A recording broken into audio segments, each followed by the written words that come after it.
Hi, welcome to this Blender video tutorial entitled Blender Controls. As we have seen in the Blender Default Scene video tutorial, the default Blender interface consists of a number of editor windows. Some of these have associated context buttons and various collapsible panels. Inside of these panels are a number of Blender controls that execute functions, provide an option, or establish a value.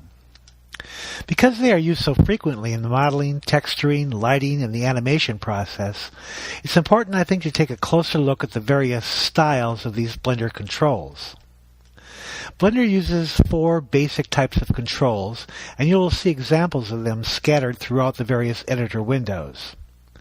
The first type of control is a button control. Buttons generally provide access to tool functionality. For instance, I will right-click on the default cube object, thus selecting it, and click on the Duplicate button in the 3D Editor Object Tools panel and create a duplicate cube object. Notice that the Outliner editor automatically notes that this object is named Cube.001. I'll select the Cube.001 object and click on the Delete button and delete it. I'll select the default cube object and click on the Scale button and scale the object. You will discover that most all Blender button controls have associated keyboard shortcuts. It will take some time to learn these shortcuts, but doing so will greatly increase the speed in which you're able to model. If you hover your cursor above any of these Blender button controls, a tooltip message is displayed that gives you a brief description of the control and notes its associated keyboard shortcut. Here Blender notes that the shortcut for the rotate control is the R key. And here the shortcut for the duplicate object is Shift D. I urge you to memorize as many of these shortcuts as possible. The second type of Blender control is a checkbox control. Generally, a checkbox control either enables or disables an option. For instance, here I will select the default cube object, and in the Properties Editor display panel, I will check the Name box. This displays the name of the object in the 3D viewport. In the Transform Locks panel, I will checkmark the Y and Z location locks, so now the object can only be moved along the X-axis. Checkmark options remain attached to a specific object until they are removed. The third type of Blender control is a slider control. Generally, sliders allow you to enter a floating value. This value is usually between 0 and 100 or 0 and 1, but some Blender sliders are restricted to a limited negative value to a limited positive value. For instance, here I will select the default cube object and then click on the Modifier Context button in the Properties Editor, and I'll add a bevel modifier to the cube object.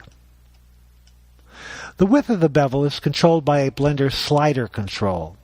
Slider controls have a left and a right arrow that can be clicked to incrementally step up or step down the value. You can also click on either arrow and drag the value. It's also possible to click on the value itself and type in an exact value. Here I will set the width value to 0.35. Confirm by hitting the Enter key. Here I'll go back to the Object Context button of the Properties Editor, and in the Transform panel, adjust the rotation of the cube object around the Y-axis. A variation of this slider control is a direct click and drag slider. With the cube object still selected, I will click on the Materials button on the Properties Editor and click on the Color box in the Diffuse panel. Here I can click and drag the color sliders and adjust the amount of red, blue, or green diffuse color. The fourth type of Blender control is a Select Menu control. Now generally a Select Menu control allows you to select an option from a list. For instance, with the cube object selected, I will select the Texture button Context button in the Properties editor, and under the Type menu control, I'll select Blend. I'll then quickly render the cube by clicking on Render Image.